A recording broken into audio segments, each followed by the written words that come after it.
तो आदाब, नमस्कार, गुड इवनिंग, सत श्री अकाल। एक बार फिर आप तमाम लोगों का स्वागत है क्राइम तक की कहानी के इस एपिसोड में। उम्मीद है पूरी फैमिली अच्छी होगी, अपना और अपनों का ख्याल रख रही होगी। बात 2 दिन पहले की है। 30 अक्टूबर सोमवार का दिन था। कानपुर में कपड़ों के यानी बल्कि साड़ियों के एक बहुत बड़े कारोबारी या बिजनेसमैन, उनका नाम मनीष कनोडिया। तो मनीष कनोडिया अपने परिवार के साथ कानपुर में रहा करते थे। उनका अच्छा खासा बिजनेस था साड़ियों का, सूरत से लेके कानपुर, लखनऊ और भी कई शहरों में। परिवार में पत्नी, 2 बेटे बेटी, सब खुशहाल ज़िंदगी जी रहे थे। अभी 17 दिन पहले ही 13 अक्टूबर को उनके छोटे बेटे कुशाग्र का 16वां जन्मदिन घर में बड़ी धूमधाम से मनाया गया। 16 साल का कुशाग्र हो गया। अभी वो पढ़ रहा था, स्कूल में था। तो पूरा परिवार खुश, सब कुछ ठीक ठाक। मंडे 30 अक्टूबर की बात है। वो रोज़ाना की तरह कोचिंग सेंटर गया कुशाग्र, क्योंकि वो नीट या फिर जेईई इसकी आगे उसको तैयारी करनी थी। तो उस सिलसिले में स्कूल के बाद वो कोचिंग सेंटर भी जाया करता था। तो रोज़ाना रूटीन था उसका। तो मंडे सोम को वो 30 अक्टूबर को कोचिंग सेंटर गया। शाम 7 बजे तक वो कोचिंग सेंटर से लौट आया करता था, लेकिन मंडे को वो नहीं लौटा। जब नहीं लौटा तो उसकी मम्मी परेशान हुई। उन्होंने अपने बेटे को फ़ोन मिलाया सेल्फ मोबाइल पे। बेटे का मोबाइल बंद, वो परेशान। फिर लगा किसी दोस्तों के साथ गया होगा। उन्होंने कोचिंग सेंटर फ़ोन किया, उसके जो दोस्त थे उस दोस्तों को फ़ोन किया। सब ने कहा कि नहीं, वो तो कोचिंग सेंटर आया था लेकिन निकल गया। अब घर वाले परेशान।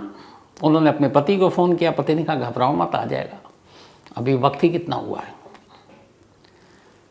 तो 7 बजे करीब आता था, 7:30 पौने 8 की ये बात है। इसके बाद अचानक 8:30 बजे,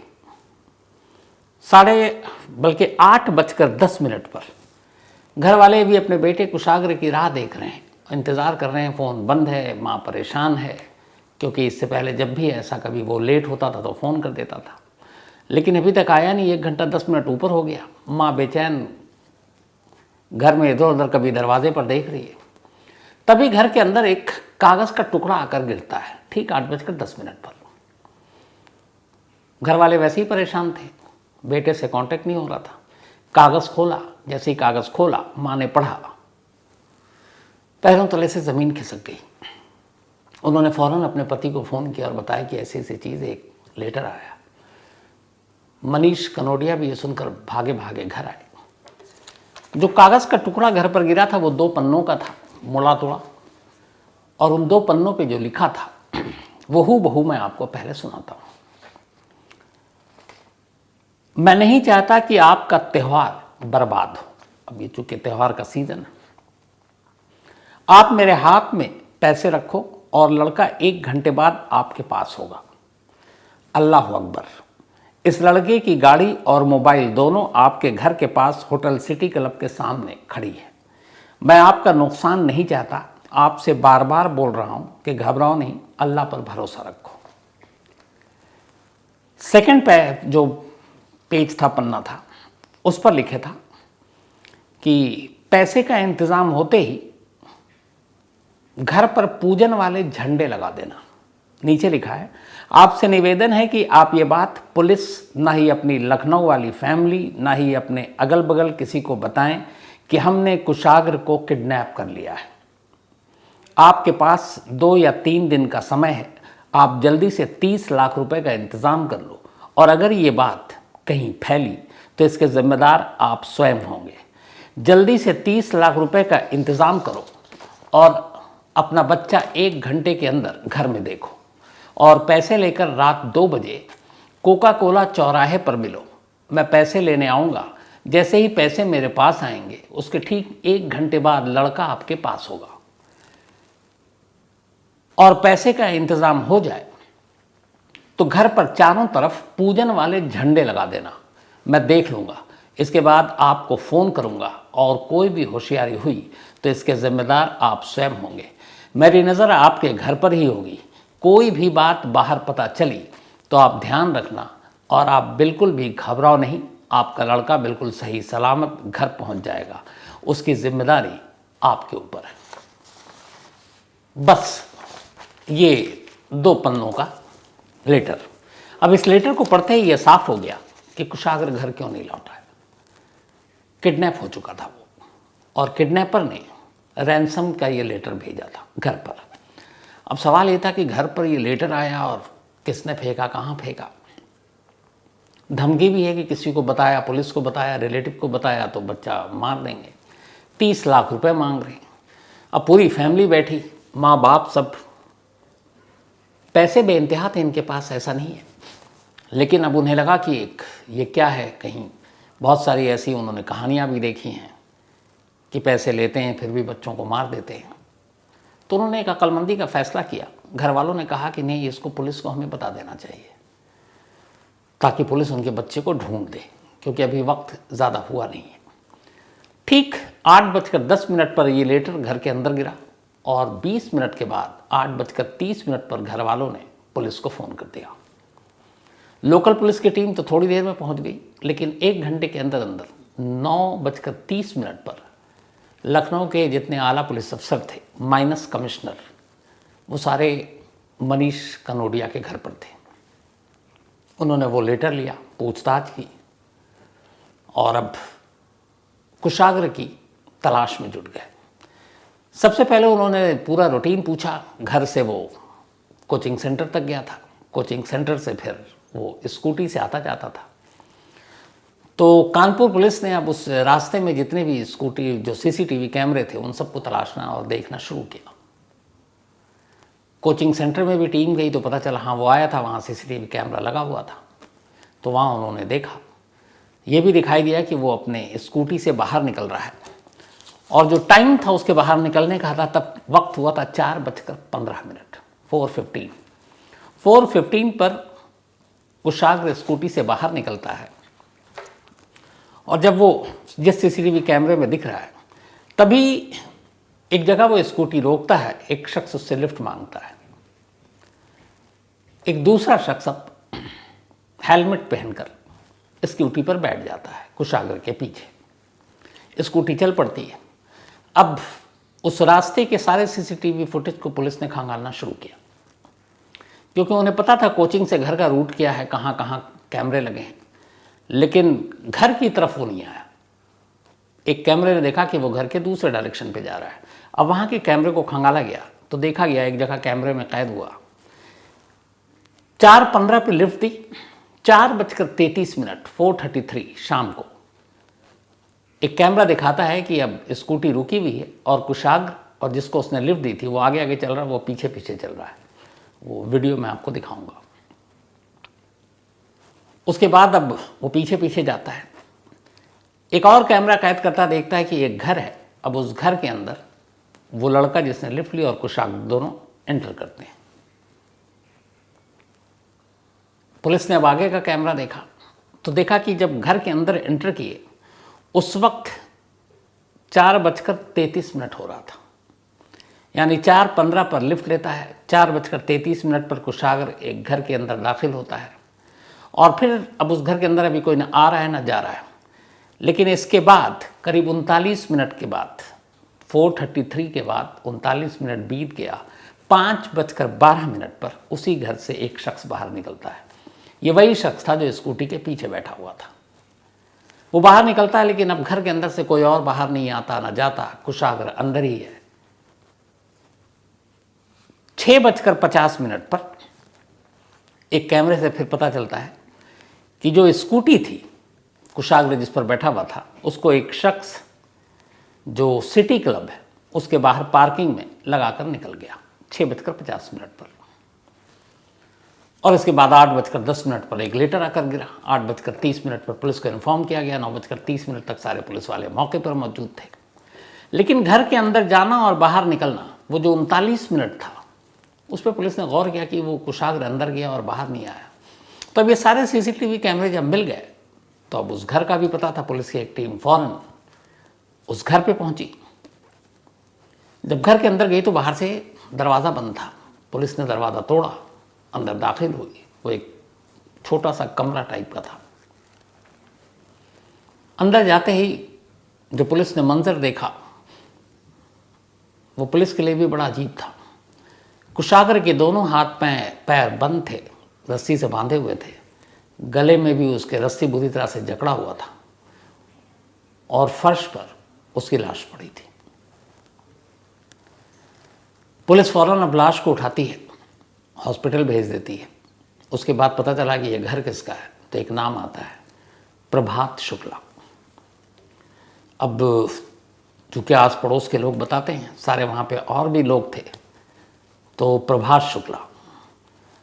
शुक्ला का जब नाम सामने आता है तो फिर जो आला अफसर हैं इधर घर पर बैठे हुए हैं वो पता चलता है। तो प्रभात शुक्ला को कुशाग्र के घर वाले जानते थे। वो कहते हैं हाँ, वो हमारे जो कुशाग्र की ट्यूशन टीचर थी रचिता, उसका दोस्त है। अब पुलिस की एक टीम रचिता के घर गई और एक टीम प्रभात शुक्ला के, दोनों को उठाया गया, थाने लाया गया।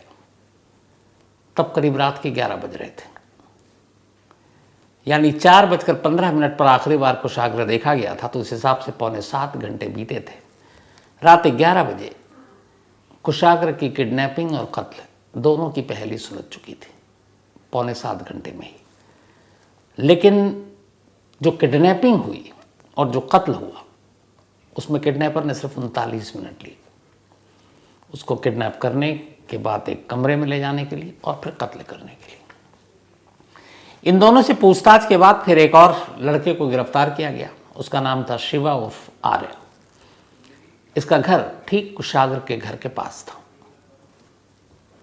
जो घर के अंदर लेटर फेंका गया था उसी शिवा ने फेंका था, क्योंकि उसी मोहल्ले में रहता था, उसे मालूम था, घर का कोना कोना से वाकिफ था कि कहाँ से उछाल कर फेंकूंगा तो कहाँ गिरेगा।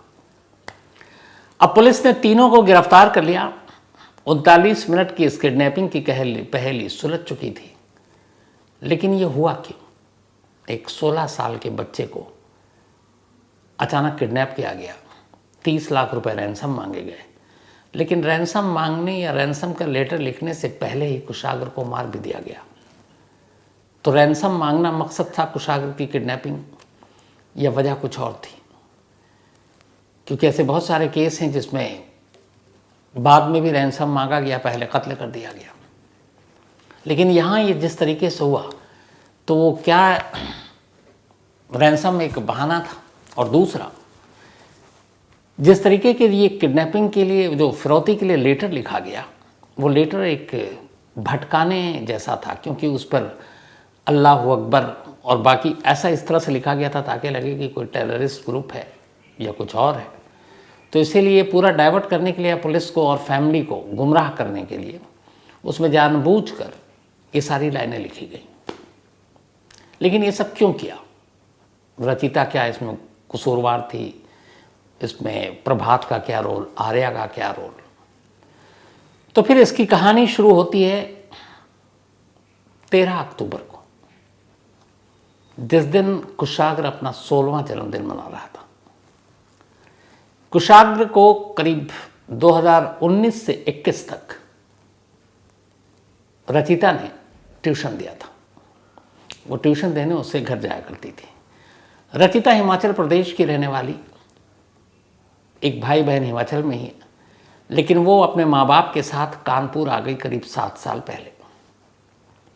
कानपुर आकर, चूँकि वो पढ़ी लिखी थी, ग्रेजुएट थी, उसने ट्यूशन पकड़ लिया।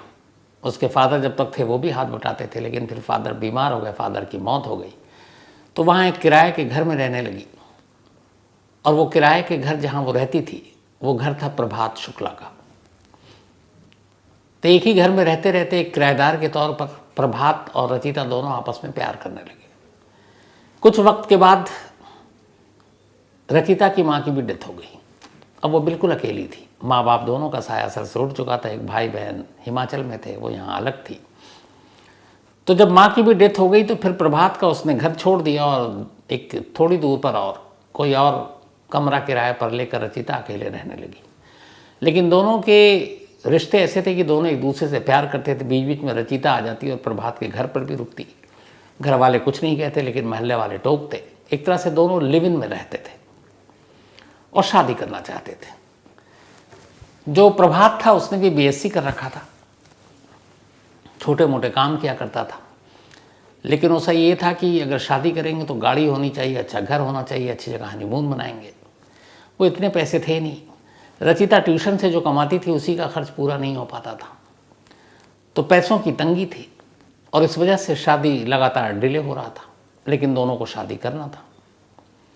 इस दौरान में रचिता कुशाग्र के घर पर ट्यूशन दिया करती थी, तो ट्यूशन देते देते कुशाग्र के परिवार के लोग उसके बहुत करीब आ गए।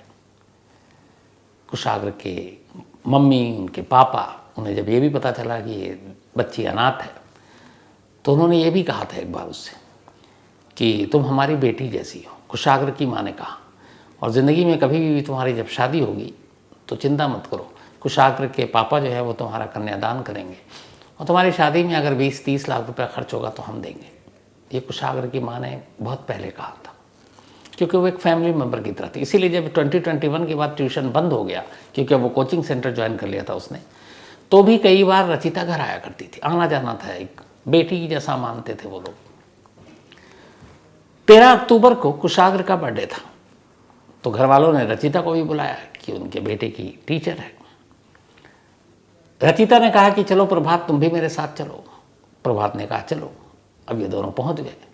जब वहाँ गए और उन्होंने कुशाग्र के घर के जलवे देखे, शान शौकत देखी, तो अचानक प्रभात के दिमाग में आया कि कुशाग्र का एक तो बर्थडे है, इतना लाडला है, अगर इसको किडनैप कर लेते हैं और बदले में 30 लाख रुपए मांगते हैं, तो इनके लिए 30 लाख रुपए कुछ है ही नहीं, क्योंकि सारी रिपोर्ट रचिता दे चुकी थी कि घर में कितना कैश होता है, कितने पैसे होते हैं। तो 13 अक्टूबर कुशाग्र के बर्थडे के दिन ही रचिता और प्रभात ने ये फैसला कर लिया कि कुशाग्र को किडनैप करेंगे। अब रचिता अभी तक यही थी कि किडनैप करेंगे, लेकिन इसी बीच में बाद में पता चला कि प्रभात के मन में एक और बात थी। प्रभात को ये भी शक था कि ट्यूशन पढ़ने के दौरान और पढ़ाने के दौरान कुशाग्र रचिता के करीब आ गया था, जबकि कुशाग्र 16 साल का, रचिता करीब 25-26 साल की उम्र का, काफ़ी फासला। लेकिन प्रभात को ये डाउट था, ये शक था, तो वो कुशाग्र से एक तरह से नफरत भी करता था। लेकिन इधर रचिता अभी तक ये थी कि किडनैप करेंगे, पैसे मिलेंगे, उधर प्रभात के दिमाग में कुछ और चल रहा है कि पैसे में मिलेंगे और बदला भी लूँगा। ये सारी चीज़ें करने के बाद उन्होंने कहा कि अब इस घर के आसपास की कोई इन्फॉर्मेशन दे, उसके लिए किसी और को भी इस साजिश में शामिल करना है। तब फिर उनकी नज़र में एक शिवा आया, जो प्रभात का दोस्त था, आर्या, शिवा उर्फ आर्या। वो कुशाग्र के घर के पास ही रहा करता था, तो उसने उस प्लान में उसको भी शामिल कर लिया। इसके बाद उन्होंने पूरी रैकी की, कितने बजे ये जाता है कोचिंग के लिए, कितने बजे घर लौटता है, स्कूटी से जाता है, घर की रास्ते में क्या क्या है। और चूंकि वो बर्थडे में गया था तो प्रभात उसको, कुशाग्र भी उसको जानता था। तो इसी के बाद मंडे यानी 30 अक्टूबर की तारीख तय हुई, क्योंकि संडे और सैटरडे छुट्टी थी। मंडे को ट्यूशन कोचिंग सेंटर खुला, ये गया, उसे पता था इतने बजे छुट्टी होती है, पहले से जाकर कोचिंग सेंटर के बाहर थोड़ी दूर पर खड़ा हो गया। जैसे ही कुशाग्र अपनी स्कूटी लेकर आया, इसने हाथ दिया, वो पहचान गया। उसने कहा कि मेरी गाड़ी ख़राब है, क्या तुम मुझे छोड़ दोगे? कुशाग्र इन सारी चीज़ों से बेखबर उसके पीछे उसने बैठा लिया उसको। फिर वो उसको घर तक ले गया, तो उसने कहा कि 1 मिनट मेरा कमरा भी देख लो। कुशाग्र इससे भी अनजान 16 साल का बच्चा, वो कमरे के अंदर गया। जैसे ही कमरे के अंदर गया, उसने उस पर हमला कर दिया, गले में उसके फंदा डाला और गला जोर से घोटना शुरू कर दिया। थोड़ी देर में कुशाग्र की मौत हो गई, फिर उसके हाथ पैर बांधे। और ये सारी चीज़ों में उसको जो लगा, 4:15 पर कमरे के, मतलब उसको वहाँ स्कूटी पर बैठा था, 4:33 पर ये घर के अंदर था और 5:12 पे बाहर निकला, यानी कि कुल 39 मिनट। ये सब कुछ करने के बाद फिर वो वहाँ से निकल गया। इस दौरान में अब उसने शिवा को मैसेज किया कि काम हो गया है, तुम वो रैंसम लेटर फेंक दो। शिवा ने अंधेरा होने का इंतज़ार किया। जब अंधेरा हो गया तो वो घर के एक हिस्से से उसने ऐसी जगह, वो 2 पन्नों का जो फिरौती की का नोट था, रैंसम लेटर, वो घर के अंदर फेंक दिया। घर वालों ने उठा लिया। उसके बाद ये सारी चीज़ें आई। जब इस कत्ल की पहली सुलझी और घर वालों को पता चला कि प्रभात और रचिता जानते हैं, तब भी कुशाग्र की माँ क्या कह रही थी। एक तो मौत की खबर से वो वैसी टूट गई थी, पागलों की तरह रो रही थी, लेकिन उसने कहा कि नहीं, पुलिस से कह रही है आप लोगों से गलतफहमी या गलती हो गई है, रचिता ऐसी नहीं कर सकती, वो हमारी बिटिया जैसी है, हमने तो उससे वादा किया है कि हम उसकी शादी कराएंगे, कुशाग्र के पिता उसका कन्यादान करेंगे, वो ऐसा नहीं कर सकती। लेकिन जब सारे सबूत दिखाए गए तब भी उसे यकीन नहीं था कि जिस लड़की पर इतना भरोसा किया, जिस लड़की को अपनी बेटी मानी क्योंकि वो अनाथ थी, उसी ने उसके गोद को उजाड़ दिया। इन दोनों ने जब ये प्लानिंग की थी, प्लानिंग कितनी पक्की थी कि मारना है और किडनैप करना है, उसका अंदाज़ा इससे लगाइए कि मंडे को ये सारी चीज़ें हुई, उससे पिछले हफ्ते वार रचिता और प्रभात कानपुर के एक शोरूम में गए कार के, और उन्होंने कहा कि जो 30 लाख मिलेंगे, सब कुछ हिसाब कर रखा था, उनमें से ये करीब 6 से 7 लाख की एक कार आएगी, ये कार लेंगे। उन्होंने वो कार देख के फाइनल कर ली और उन्होंने कहा हम नेक्स्ट वीक आके आपको एडवांस दे देंगे। जो अपने पेपर थे कार खरीदने के लिए चाहिए होता, आधार कार्ड, ये वो, उस सब की कॉपी भी दे दी शोरूम वालों को कि ये आप कागजात तैयार कीजिए, हम नेक्स्ट वीक आकर आपको पैसे देंगे। इसलिए कि उसे पता था मंडे को किडनैप करेंगे, 30 लाख मिलेगा, नेक्स्ट डे जाकर कार वार बुक कर लेंगे, इसके बाद शादी करेंगे। शादी के बाद इन लोगों को हिमाचल प्रदेश जाना था हनीमून मनाने, जहाँ की रचिता रहने वाली थी। लेकिन कुल मिलाकर देखें तो 7 घंटा, और उन 7 घंटों में भी देखें तो सिर्फ 39 मिनट में एक किडनैपिंग होता है, कत्ल होता है, और फिर अगले 7 घंटे के अंदर वो केस सुलझ भी जाता है। तो एक बेहद अफसोसनाक कहानी कानपुर की, और इसीलिए कहते हैं कई बार, हालांकि ये गलती मैं भी करता हूँ, क्या करें, मुझे लगता है ज़्यादातर लोग करते हैं क्योंकि हम सब इंसान हैं, किसी पर बहुत ज़्यादा भरोसा नहीं करना चाहिए। अब ये कहूँ कि अनजान पर, तो यहाँ तो ऐसी ऐसी कहानी और दास्तानें हैं कि अपनों ही जो जिन पे हम भरोसा करते हैं, जो हमारे इर्द गिर्द होते हैं, हमारे रिश्तेदार, हमारे दोस्त, हमारे पड़ोसी, कई बार वही पीठ पर खंजर घोंप कर निकल जाते हैं। तो फिर अनजानों के बारे में क्या कहूँ। लेकिन हाँ, कोशिश ये करनी चाहिए हमेशा कि कभी भी किसी के ऊपर इतना अंधा विश्वास नहीं करना चाहिए। करें, उसकी भलाई भी करें, सब कुछ करें, लेकिन एक दायरे में रहकर, अपने आप को सिक्योर करके। अनजान लोगों के सामने अपनी बहुत सारी चीज़ें, अपने बहुत सारे राज, अपने घरेलू बातें, आपके पैसे, आपके बैंक बैलेंस, आपके बिजनेस में कैसा चल रहा है, कितना कमाते हैं, कितना बचाते हैं, कितना घर में रखते हैं, कितना बैंक में रखते हैं, ये वो चीज़ें हैं जो मुझे लगता है कि आपको अनजान लोगों तो छोड़िए, अपने बहुत करीबी लोगों को भी नहीं बताना चाहिए, सिवाय घर के लोगों के। पता नहीं होना चाहिए कब किसका मतलब किसकी नीयत बिगड़ जाए, कब किसके दिमाग में क्या खुराफात आ जाए, कुछ पता नहीं। हालांकि ये बात सिर्फ 30 लाख की थी, लेकिन 30 लाख के एवज में जिस तरीके से एक 16 साल के बच्चे की जान गई, उसके परिवार जब तक जिंदा रहेगा, ये गम, ये टीस हमेशा उसके सीने में रहेंगे। और कमाल देखिए ऊपर से ये कि 30 लाख के लालच में रचिता ने जो किया, वो कुशाग्र के माँ बाप वैसे ही उसको देने वाले थे, लेकिन अब न पैसे मिले, न शादी हो पाएगी, और सारी उम्र कम से कम जेल में तो कटेगी। काश जुर्म करने से पहले ये लोग थोड़ा सा सोच लें तो ऐसा ना करें। लेकिन वही होता है कि जब जुर्म करने इंसान जाता है तब ये सारी चीज़ें नहीं सोचता, तब सिर्फ दिमाग में वही चीज़ें घूमती रहती हैं। अब आज की कहानी ख़त्म करूं उससे पहले आज लक्ष्मण कंबोज, बल्कि लक्ष्मण कामले जी, इनका बर्थडे है, तो हैप्पी बर्थडे लक्ष्मण जी। और ये भेजा है शंकर, रेणुका, शुभांकर और अश्वत ने। साथ ही काली कंबोज, इनका भी आज बर्थडे है, तो हैप्पी बर्थडे कंबोज साहब। और सिकंदर चीमा और इनकी पूरी एक टोली है, सिकंदर चीमा एंड डल्ली डल्ली, ये एक पिज़्ज़ा शॉप का नाम है और जर्मनी में, तो ये वहीं काम करते हैं सिकंदर चीमा और काली कंबोज भी। तो पूरी सिकंदर चीमा और डल्ली डल्ली टीम की तरफ से काली कंबोज साहब हैप्पी बर्थडे इंडिया से। पलक, इनका भी बर्थडे है, तो हैप्पी बर्थडे पलक। और ये सुधीर कुमार की वाइफ हैं, और सुधीर ने लिखा है कि ये नाराज़ होकर मायके चली गई हैं, तो आप कह दीजिए कि वापस आ जाए। सुधीर साहब, अब मुझे कहानी ही सुनाने दीजिए, अब मेरे कहने से कहाँ कुछ होता है। शशांक मिश्रा जी, इनका भी आज जन्मदिन है, तो हैप्पी बर्थडे शशांक। इसके अलावा ये भेजा है सुरभि, स्वाति, सोनल, आयुष और प्रशांत ने।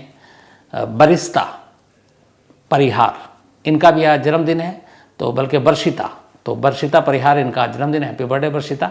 और विष्णु परिहार, इसके अलावा उन्होंने भेजा, उनकी बेटियां हैं, पीपरी, अशोकनगर, मध्य प्रदेश से। दानिश अंसारी, इनका भी आज बर्थडे है, तो हैप्पी बर्थडे दानिश। और ये मकसूद अंसारी ने भेजा, चंडीगढ़ से, उनके बेटे हैं। आशीष सिंह, इनका भी जन्मदिन है, तो हैप्पी बर्थडे आशीष। और ये अभय सिंह ने भेजा है।